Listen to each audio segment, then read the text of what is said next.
right?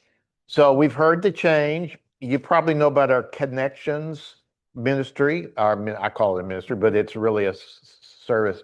So we're really glad to have you with us. And she's going to share about the wonderful work that her organization does. Well, thank you for having me. My stand up. You can do whatever you're comfortable with. My most people call me Fran or Franny, and I answer to if they call me Robin also. I was in the military, and so Robin is what I went by for a long time. And it doesn't help that I have two first names.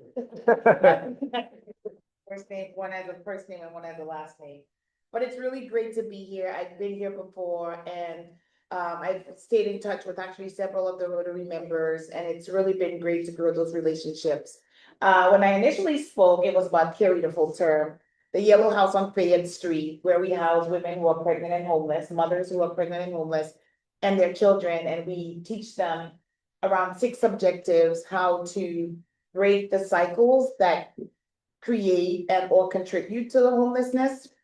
And that started in 2016, right here in Haymarket on Fayette Street. We rent the house from St. Paul's Episcopal Church. So Reverend, although we're not affiliated with St. Paul's Episcopal Church, we have developed a really close relationship with Reverend Sean, and he's very instrumental in the town and serving families. And it's been really great to have him be so close so that if there are any like emergencies or types that need comforting, the moms could reach out to him. And so we've seen that relationship grow also as Carry to Full Term. So we've changed the name since. So we're now the Virginia Women and Family Support Center to kind of express just how much work that we're doing within this organization. And so we initially started by providing long-term housing right here in Haymarket. Moms are the great thing about Haymarket, it doesn't have public transportation, but what it does have is businesses within walking distance where moms could get jobs and then they could serve right here in the community. And it takes a burden off of them financially, especially when you're having the average age of the moms that we take in are about 26 years old. So they're not really on the 18 or 19-year-old side. They're more on the upper, mid to upper 20s. And so it's really great to have the opportunity for them to walk to work because at this seasoned age of mid to upper 20s, they're pretty set in their ways. And so it's kind of hard when we're removing all the things that they're used to, the way of living their lives, usually from a system of crisis or using coping strategies for survival and not necessarily living. It's really hard. So when I'm telling you the stories, I don't want to romanticize it because it's brutal. It's brutal, but the outcomes, we see the outcomes and we see the results of the work that we're doing. And so we're asking to upper mid to upper 20 something year olds to trust us that this program that's not just housing, which is what the Yellow House is, but it's designed to help them break cycles. And so sometimes various factors lead to homelessness, just a bunch of them, anything you could think of, including being born into a family that has been, predisposed to homelessness and they've just conditioned themselves to be in survival mode from a young age. And so we're here taking and removing all those and telling them to trust us or asking them to trust us that we have a program that's going to help them become proactive, to plan, and to be prepared for their futures. And so we do work on workforce development, preparation for the workforce, employment skills, employment strategy, and skill building, trauma care, which wasn't an original part of the program, but because of homelessness being a crisis in and of itself, we are now providing trauma care, parenting classes, and a host of other classes to include financial management classes to teach them to create a budget, live within a budget, and we in the financial management class, we help them get rid of debt. So when they leave our program, the average mom that graduates from our program has anywhere from coming into our program with like maybe a trash bag and or a suitcase of things that they've used for survival. They graduate with about $23,000 in the bank and a clean credit, Wow. employment, and correct on a career path. And so that's the work that we're doing here. It's 2 years of hard evolution of a life and transformation of a life that they're not used to. But then they also build communities. Our moms are involved in churches here, their children go to school here, they work here, they shop here. The people that they now develop trust relationships with through the program live here. So the hard part is asking them once they've moved from our program to go plant themselves somewhere else when the community they built is right here within Haymarket. So since opening our doors in 2016, we're going on our 10th year, and so we're very, very excited about that. We have a new location, another house in Manassas. And that house is designed to educate our moms to build wealth and to get them on the path of homeownership. So when they graduate from this program, we graduate them into the Manassas house, where they're able to get education and plans and preparation for what homeownership would look like. With $23,000 already saved in the bank, we are kind of actually maybe halfway there in terms of helping them with closing costs and deposits to be made on the purchase of a house. The program, it's new, so we haven't really determined just how long it should last, because the moms are all in career style jobs, because they've gone from just getting a job here to getting a path to a career job. So most of them are, we have a mom that's interested in, she actually has, this is not for us, she came to us with most of her college credits for mechanical engineering. We have a mom that just had a CNA, graduated from a CNA program, and we have a mom that's working on a pharmacy tech program. So they're all on a path to some kind of career, coming from homelessness, where that wasn't a dream that could be realized in the time that's being realized with the support of our program. So that's what we're doing with the house in Manassas. And we have a Gainesville location where we are operating a thrift store. We've experienced some economic hardships, and we rely primarily on individual donors to support the financial provisions of housing and caring for women and their children. So we pivoted a little bit with the help of attending another conference that provides support to women, and we opened a store. So the great thing about the store is we're able to use the revenue that we raise from the store to cover the cost of housing, so that we will shift the weight of our existence and the responsibility of the mission that we provide from the individuals who donate to us, to kind of an equal sort of exchange. You know, they come in and they purchase something from the store, we get to tell them what we do, and the contributions from the store go to fund and operate and keep the home open. So our little carry the full term that started in Haymarket is actually addressing 4 major crises that's plaguing individuals, not just women in our program, but throughout the United States. For example, there's a housing crisis, there's a homelessness crisis, there's a maternal health crisis, and there's a mental health crisis. And we started by taking moms in to house them because they're pregnant and homeless, and found our little selves at the crux and the intersection of 4 major crises that we're now responding to. And as a result of that, we just recently, on Friday, as my daughter was sharing, launched a maternal health program. Now, this program is for every woman or man, or sons, husbands, daughters, and it's maternal health. And really the goal is to really provide education. So we say maternal health, and immediately maybe a pregnant mom might be the image that pops into your mind. But there's a lot around maternal health.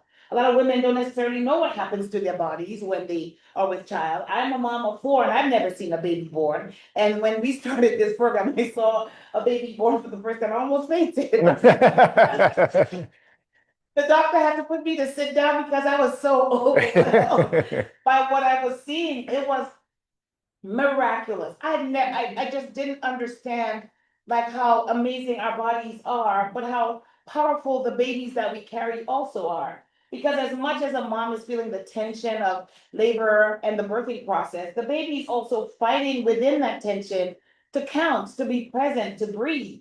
And I saw that for the first time, and I was like, I think I'm seeing stars. Get out the way, sit down.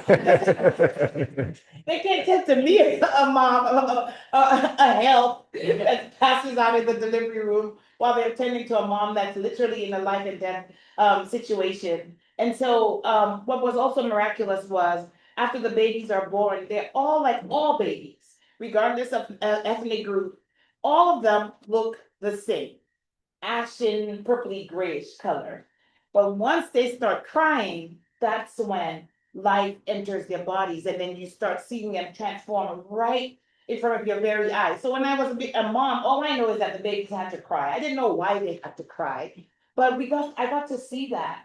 And so our maternal health program is going and is positioned to help women, help husbands, help fathers, help sons, help daughters understand the changes that are happening with their bodies. We have So we have models that are coming in, and a model of a pelvis came in. And when we did the maternal health launch and we were doing the tour, I held the pelvis and I had like an audience of men. And I was like, do you guys want to see how it works? And I kind of flipped it backwards. And I was like, oh my gosh. And then he shared a story that he's the father of two girls, two daughters, and he was in the labor and delivery room, and the doctor had asked him, had he seen the process happen before, and he was like, no. So the doctor asked the nurses to bring a chair. So they brought him a chair, and he's like, sit there, do not move, hardly breathe. And so he didn't pass out, but he became also overwhelmed by what he was seeing. And he said he just has this deep love bond with his children because in deep respect and appreciation for his wife, because a lot of times it's not understood what happens. And then what's also equally not understood are the complications that can occur while a woman is in the labor and delivery process from a simple thing.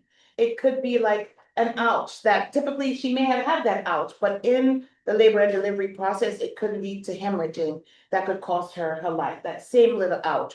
Or even after the baby's born and the family's happy and they've left the hospital and they've gone home and they have the beautiful bundle of joy, the postpartum process is equally as difficult as the labor and delivery. Women sometimes experience deep, significant depression. Sometimes it's called or attributed to mommy blues. But when you say mommy blues, it really diminishes what the woman or the mom's feeling or your wife's feeling, and it could also lead to just a withdrawal, a disconnect, not only from the baby, but disconnecting from the emotions that she's feeling, not only towards herself, but towards her children and towards her husband. And also, it is in the postpartum period where the largest percentage of deaths occur amongst women of all ethnic groups after they've given birth due to blood clots. You know, sometimes if they've had a C-section, women are having major surgeries and they're sending them home after a day or two where 7 layer of tissue, muscle tissue is cut, and they're gonna have to like restore and heal on their own at home. And a lot of times that leads to blood clots, that often leads to a life and death situation and increased numbers of women dying at home even after they've had a successful delivery. So our maternal health program is designed to educate families, husbands, children, brothers, on what the process of maternity and maternal health actually looks like, and what women's bodies look like, and how they can trust themselves during the labor and delivery process to communicate to the doctors, to say to the doctors what they're feeling, because a lot of times we as women, we surrender our authority and our trusting of ourselves when we're in those places because they're experts in those spaces. And so we're going to trust the experts, and we trust them to the point where we're allowing them to read our minds and figure out what we're feeling without expressing it ourselves. So we're positioned to bring in our community, to educate, to support, to work together to ensure that women are able to comfortably express what they're feeling and what they're experiencing during, after, and the labor and delivery process, and as they're taking care of their families. And it's designed to also create communities. I know you shared about joining a women's group, but we are also creating spaces where women, not just women, but children find a safe space to volunteer, to give up their time and give up their gifts. We recently formed a partnership with Prince William County Schools. So this summer we had about 15, I say 20, Emily says, our marketing manager says 15. We had about 15 high school students working in all areas, all facets, whether it's journalism, marketing, running the store, assisting in the office with administrative tasks. We've exposed about 15 high school students to real life experiences in the store, preparing them for their senior year, junior and senior year of high school, but they've already been a part of how to solve problems within our community through this partnership. So that way we're creating spaces for every member of the family. There's something for you to do. There's a contribution that we can make for the greater good of our community. So that's one of the reasons. And that's what we're hoping the name change, Virginia Women and Family Support Center, is able to capture all that we're doing. Thank you so much for having me. My daughter works with me. She's assisting with operations. She has a background in women's health, graduating from DCU, and so I'm happy to have her here. And thank you so much, Seema, for having us. And then tell our country want to share a little bit about maternal health. Oh, yes. So we are gearing up to teach our first class this upcoming week. We're still working the logistics, but it's gonna be hosted in Gainesville, at our office location, and we have a whole center set up. So right now we have three classes, or three, classrooms, that we also had a bed that was donated by a doctor volunteer. So, we're looking to also work with health providers in the area to come to, eventually on the road to clinical practice and just, provide the community with free and reduced price, healthcare at our center too. So just really excited to see how this goes. Tell us about the store, because I know I'm always sending, I'm going to Agape House and different places, but tell us what type of things you accept and how we can support that. We accept all the things. Oh, good. Yes, donation box, which actually is very inadequate for the things that we're receiving, but we do have volunteers who are able to come and bring in the items on a daily basis.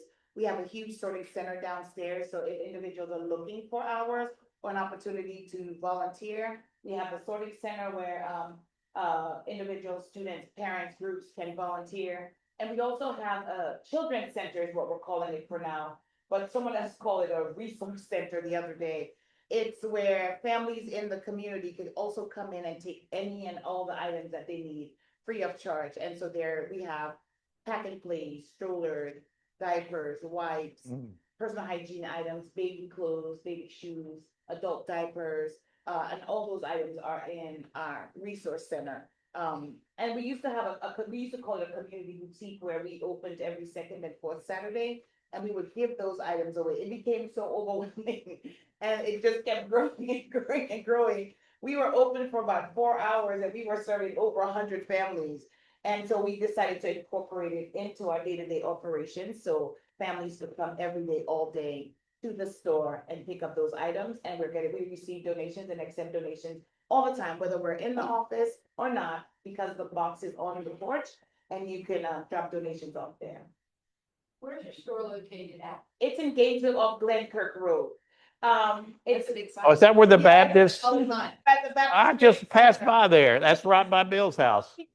Most people are not sure if they should turn in, so they turn in and they're very apprehensive. They're like, so most people describe it as, I came up to this weird road and I didn't know where to go. And then they always end by saying, it's so beautiful back here." And some people describe it as rural in Gainesville, and it really is. If you hear the birds, it's literally a breath of fresh air. So what we're going to do. Before or after the dam? Like, I don't. It's Before, yeah. Coming from this direction. Yeah. If you're coming off of Glenkirk Road and you're heading towards in the Vintail direction, Yeah. Road direction, it's literally the next left turn after you pass the Mormon church. Right. Oh, okay. Yeah. You know, it's right before you get to the roundabout at the Glenkirk Elementary School. Yeah. If you get to the roundabout, or you can just go back around and make the second right turn. But so, yeah, we're gonna put some benches out there, so even if you're just coming to take a break, you could just sit out there and relax and exhale for a minute, because that's peaceful and restful. That's wonderful. I have several questions and comments, but I don't want to, anybody else?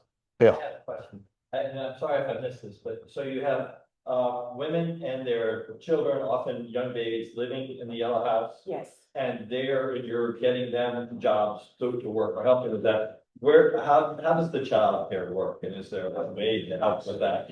Yes. So the two large expenses that our moms experience, it's childcare and babysitting. We don't even factor in transportation, because then that would definitely just destroy the plans that we have. They cannot afford it. So we won't even factor it. So childcare, we rely heavily on babysitters. So we have once our babysitters are cleared, they have to go through a background check. They have to complete an APS CPS, which is required by the state. And once the names are cleared, we add our volunteer names to a babysitting list. So when moms have to go to work, or when they have to go to a job interview or doctor's appointments, they will rely on our approved babysitters to ask for support. So we do work with the moms to get them on childcare subsidies, because it offsets the cost. And that way they're able to put their children in daycare from as young as, I think, 6 weeks old up until 4 years old. So usually the reliance on our babysitters is somewhere anywhere after 6:30 to 9 p.m.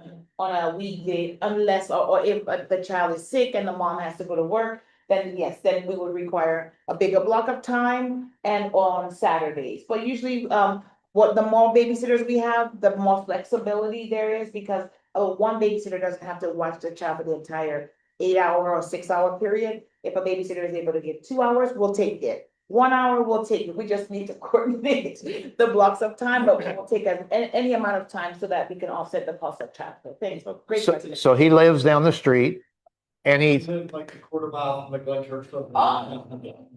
and he's got a bunch of grandkids, so he's experienced. So put him on the list. To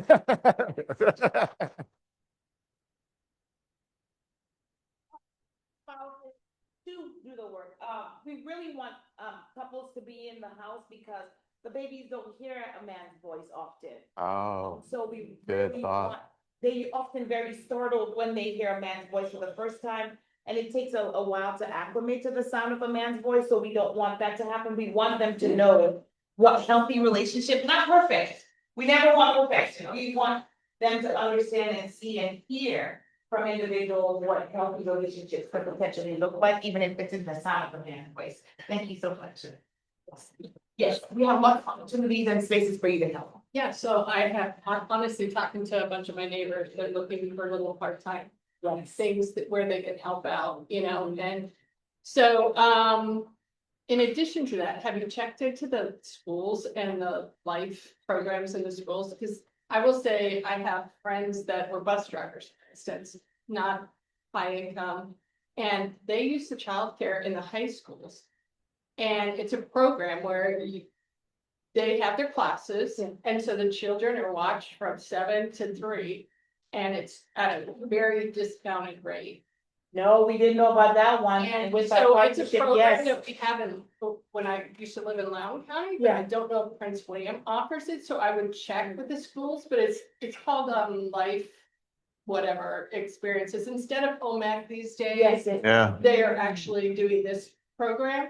And so it helps with lower income, and if you just drop the child in school, they'll take 3 months up to, 6 years old when they're going in school. So it's kind of cool, but at a very discounted rate. I will absolutely look into it. That's a great Yeah, idea. and then my other mortgage banking for 42 years. Do you participate with the affordable dwelling unit program and all that in Prince William County to get these folks into ownership? Because 23,000 is much more than they'd ever need. Because a lot of the counties do the closing costs, interest-free grants. My son did it as well when he was 23, right out of college. He owned a house, and had one buddy, renting with him. His mortgage payment was $600. And Okay. it's, is it through Virginia Housing? It's part of Virginia Housing, but every county has their own program. So like in Loudoun County, they'd offer you a $7,500 closing cost loan, interest rate $75 a month. So you didn't have to have that money coming to closing. But every builder that builds in a county like townhouses, Yes. 10% has to go to affordable dwelling units. So 10% of those townhouses are the smallest townhouse, basic amenities, no upgrades, you cannot, and you're getting it for a small fraction of the price. If the house is selling for, we'll just say 400,000, you're getting it for 100 and something. So it's a huge program to cover the affordable. So we can talk more about looking at it, but every county has it. And they get their funding through Virginia. So I can help you talk about that. And, if you're building their credit for those 2 years and they have this money, it's an avenue for them to get on their own in a small unit. And if the priority is you work and you live in the county, that you're high priority then. And then it goes, if you only work in the county, and then it's like, so people outside the county are the last to get the program. But it's a 6-week financial, you can do it online to learn about what it takes to have a house and the expenses and how to take care of it and everything. So it's a literacy program as well. But I think it would be great for these folks Oh, that are yeah. going down this path. And if they get excited early, it's a goal. You know, so, and you hear from people who did it. I mean, my son did it and people are like, that's crazy, you know, because he got his townhouse for 134,000 in Aldi. And, you know, so it's, but when townhouses were going for 350.